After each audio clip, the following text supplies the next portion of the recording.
Pomfret মাছের ঝাল রান্না করার জন্য আমি এবার মাছগুলো আমি প্রথমে ভেজে নিয়েছি।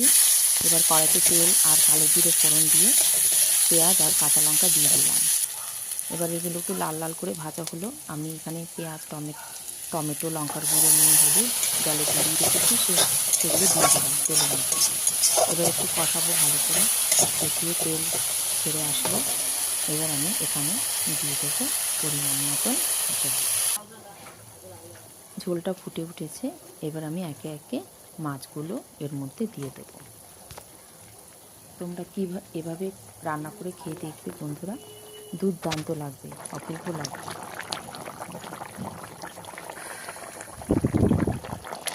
ঝোলটা একটু ফুটে আসবে, ফুটে একটু কমিয়ে আসলে আমি নামিয়ে নেব।